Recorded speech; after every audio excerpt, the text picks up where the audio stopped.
crack of dawn and I am going to the flower market, so I thought I would take you with me. It's the best place to get wholesale flowers, or at a better price anyway, and I wanted to add some florals to reflect the change in seasons.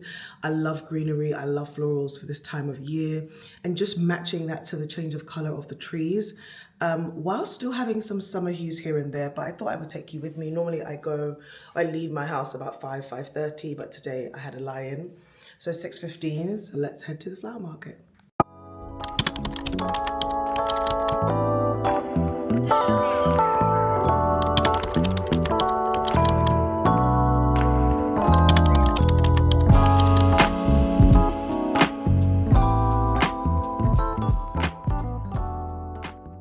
Okay, so I've arrived at the flower market and I just always love seeing the skyline at this time. Usually if it's early, you can see the sun kind of coming up behind the signage, but this is what it looks like in the morning. You go through these doors. Well, you're not meant to go through these doors in particular, but I do.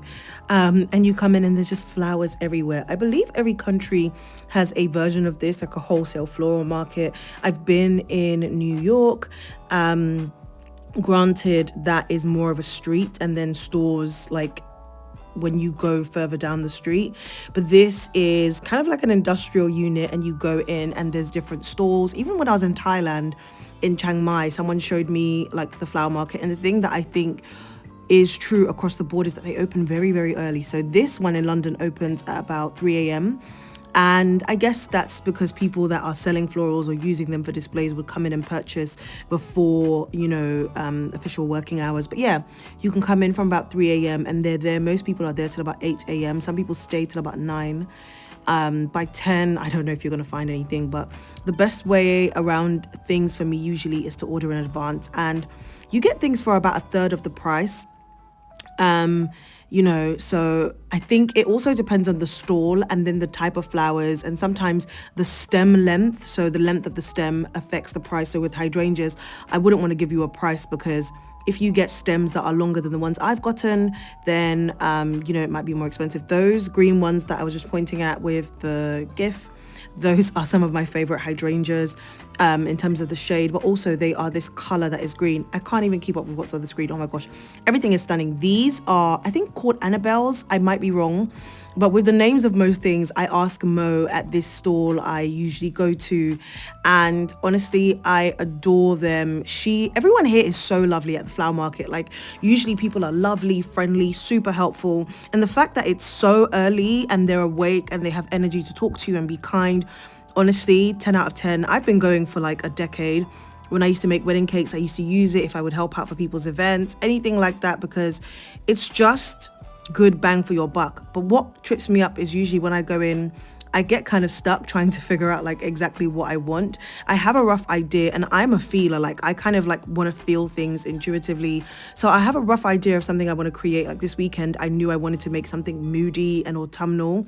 So I was just kind of seeing what my eye was drawn to. Now, there's certain things I know I'm not keen on, like these hydrangeas. I love how dark they are, but I'm not a fan of purple. So the purple undertones were a no for me. So I was trying to find what I would want to use along with the deep, like burgundy-ish hydrangeas that I got. I love these ones on the right, the greens with a little bit of like pink undertones. The more mature they are, the more I love the way they look. And I usually just press them to see how firm they are to know how fresh, like how long they're going to last me. These gladioli, I loved. These oak leaves, I loved as well. I wanted some that had a bit more color variation, but I couldn't find any. But that's the great thing about going to the flower market. Like, you can go and just see what kind of calls to you. I visit the different stalls as well. So these are a bunch of roses.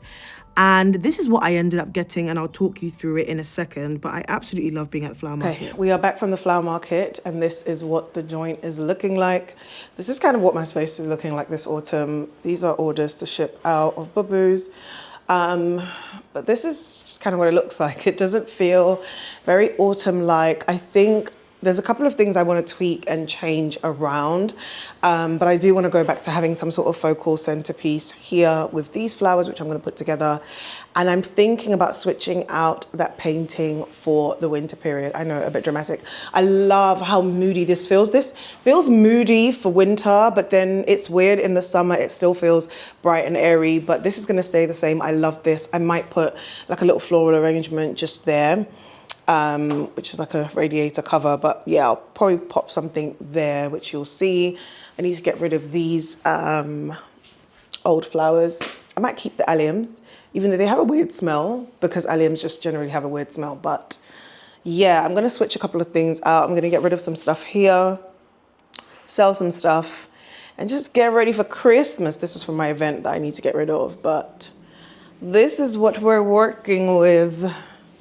Hopefully it's clear and you can see. But yeah, this is what we're working with. And it's time to put this stuff together. It feels weird recording. I love things like orchids. I think these are phalaenopsis orchids. You can see some of them are like dying out. I think these are like 3 weeks old. But the great thing about them is they can last you a really, really long time. These are about 3 or 4 weeks old. 3 weeks, probably 3 weeks. And just as long as they're in clean water, like you can change out the water. This one might not fall off as easily, but you can just use scissors, which I've done for a couple of them, and cut them off. But for the most part, they will last you a long time. These are quite like they were more of a hot pink initially when I got them, like a fuchsia kind of pink. And then they just fade out. The color fades out over time. You know, you can see like on the edges there. But I think there's still something beautiful to just keep like on your kitchen island. I didn't originally have them with these bamboo leaves or shoots. I don't know how you refer to bamboo, but the bamboo is also a couple of weeks old, probably like a month or so. So I just, more than a month actually. Damn. It is, hey Siri, what date is it? It's Friday, 5th of September, it's the 2025. Okay, thank you. It's the 5th of September, and I got these. Siri, I'm not talking to you anymore. Sorry. I got these before my event. So that was about the 19th of July. I think I got them like the 17th of July. So yeah, it's the 5th of September. So that is how long these bamboo shoots have lasted. And literally just keeping them in water, they stay alive. So I feel like there's certain flowers that you can get and you don't have to break the bank, and they will just last you such a long time, and you can keep reusing them over and over again. And that's kind of what I plan to do even with these hydrangeas. I might not like make them into new or different arrangements, but I'm just gonna kind of just keep changing out the water until I have to travel, which is later on in October. For some strange reason, it feels like I have to learn how to talk to the camera again, even though it's what I do. But because I've been on a break for a while, I feel like I'm still getting used to it again. But I'm back home.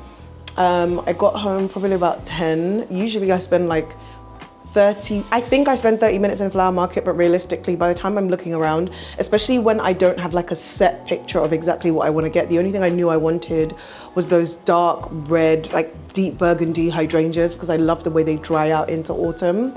Like from the autumn into the winter months.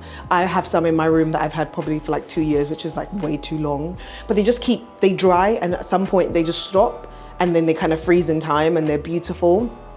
But I love them, and as you've probably heard me say on this channel, like I love decorating for the seasons based on florals and greenery. I'm not like a put pumpkins in the space kind of girl. I might try that this year with some tablescapes, maybe like some of those pumpkins that are more like neutral colored, I don't know. But I love the decor to reflect the seasons. Like, you know how you see the trees changing color, and you know, I can see some outside the window, can't show you, but I can see some outside my window where it's like green, and then there's like these deep burgundies, plums, and then there's like these burnt orange colors and like the color of maple leaves. It's just gorgeous as the trees start to change color, and I just love them. I think it's beautiful.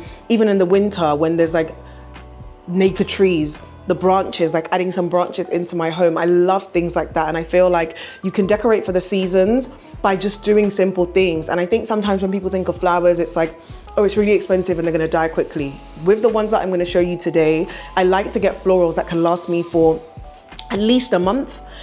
Sometimes if I add things like roses, I might have to take the roses out and keep the rest in, but things like hydrangeas, things like certain foliage and greenery, that will stay a month, 2 months. I can travel, come back. The only thing is you might want to just pour the water out once it reaches the point where it's dried solid, because otherwise the water will just start to smell. But I say all that to say you could decorate for the seasons with things that reflect the outdoors. I've got some branches as well that I purchased, I think like earlier this year in the spring, but I think they also can look quite like autumnal, wintry. So I'm gonna add that into the arrangement that I wanna do on the island. But yeah, normally I think I spend about 30 minutes in the flower market, but realistically I think I'm in there for like an hour. Today was like an hour and a half. It was busy because it's Friday. I forgot that it was a Friday. And I didn't have a clear picture of what I wanted to get apart from those deep burgundy hydrangeas. So it took me a while in there, but I love what I got. I love how moody it feels. And yeah, like this is my season. I love it. The cold feels a bit colder than it should at the start of September in London. I don't know what it's like for you wherever you are. But currently today feels okay. Like I like a crisp autumn morning, but I can't wait to kind of inject some florals into the space and decorate for the season. Okay, let's get into it.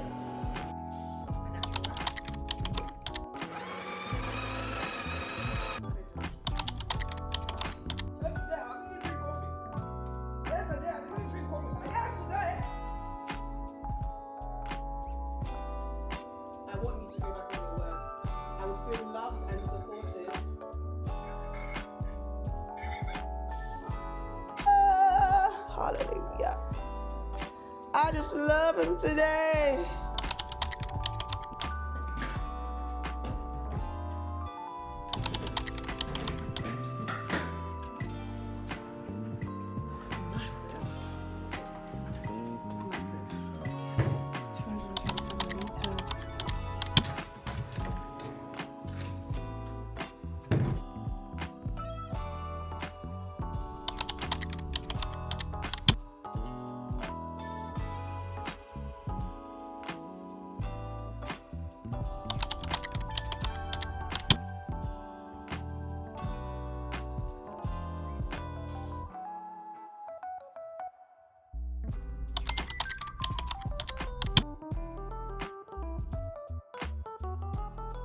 Okay, if you can't tell already, I absolutely love playing with florals. I feel like it's one of those things that you hear people say is therapeutic, but it really is.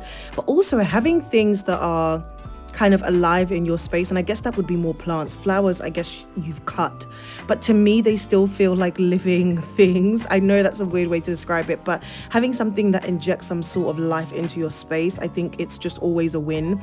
And I know sometimes people feel like, oh, it's expensive, like I mentioned before, but like I said, you can get things that will last a long time. So when I get hydrangeas like these, and even orchids like these, like Cebidium orchids, I think that's how you pronounce them, but the goal is to allow those to last me for a long time. Like it will last me anywhere from a month to 6 weeks. And if I'm really stretching it, like 8 weeks.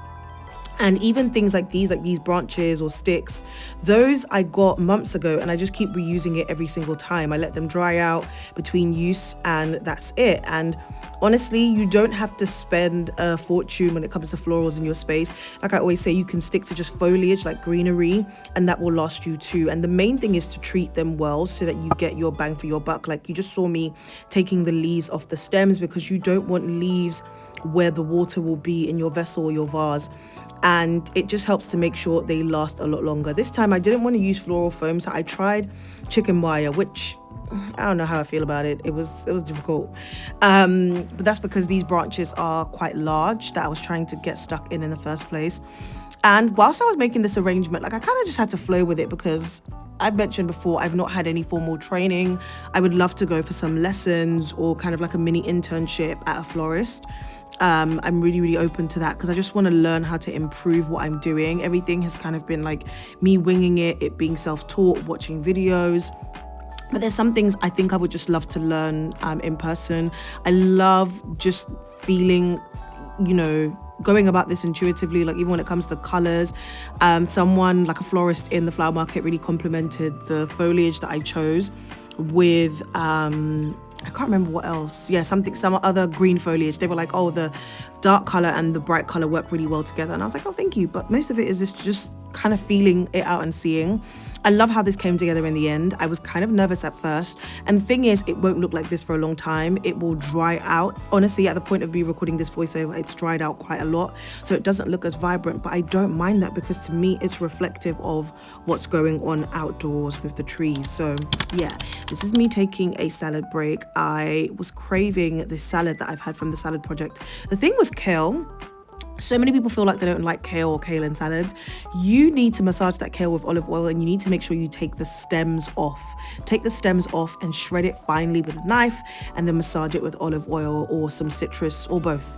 Yeah, this is a salad I was craving. I put some broccoli in. I blanched the broccoli in water. I added some raisins, some sultanas. The goat's cheese, I wish I added that at the end, like after I'd made the salad and dressed it, because it kind of got lost once I mixed it up, but you'll see. And then I made some honey roasted walnuts. I need to share a recipe with you guys for that. Honestly, insane, and probably the best snack to have like this winter season when you're hosting. Then I made like a green goddess dressing, similar but not exact, because I didn't have yogurt and I felt like that was definitely missing from the dressing. But this is what the salad looked like in the end. I just love a good green chopped style salad. And the best thing about salads is like it's down to your discretion. You pick what you like to add and what you don't. I had some pickled onions, and I think salads are a great way to discover a bit more about what you like and what you don't like, and be adventurous, because for me, goat's cheese and pickled onions are things that I never thought I would like eating. But anyway, this is me the next day. It's time to arrange the florals for the centerpiece, for the tablescape that I wanted to film. And I knew I wanted to create 4 arrangements. So I have these vessels that I'm using, 2 that are kind of short and wide, and then 2 that are slightly taller. And I love to just arrange things same way as when I'm cooking. I love mise en place. Like, I just love to know that everything is in its place and I'm not running back and forth to get the things that I need. It's all right in front of me. I had some great music playing in the background, which y'all can't hear because, you know, YouTube. But had some old school jams going there. I had, why can I never remember the name of the artist? It's you and the things you do that makes me love you. Now I'm living in ecstasy. It's you. That was what I was listening to. Anyway, this is me arranging the florals. I use the grid. I use sellotape to make the grid because I've run out of floral tape, which reminds me I need to get some. And I'm just cutting the hydrangeas at an angle. I had added some of the foliage, so the greenery as the base. And what I do is kind of work in odd numbers. So ideally, per arrangement, I'm going to go with like 3 hydrangeas. They are huge. And what I'm showing you is that I'm making sure the stems are sitting in the water. So you never want to cut them so short that they aren't, you know, drinking up water. And that's why you cut them at an angle as well, because hydrangeas, hydrangeas, they love hydration, they love water. If they're really limp, you can soak them upside down, like head down in cold water for like 30 minutes to an hour, and they should come back to life. But this is what I'm doing. And you saw where there was a hole, like I figure out, okay, where there's a hole, there's too much space, I'm going to fill it with something. And you can keep doing that with your greenery. And again, just playing it by eye, flipping the arrangement around to multiple angles just to make sure that it looks good from all sides. But that's what I was doing. And essentially this is what it looked like after I added some of that dark foliage that you can see that, yeah, you can see the purplish dark leaves. I added those in between to fill up some of the spaces. But tune in for the next video where I show you how I put the tablescape together. I'll see you later. Bye.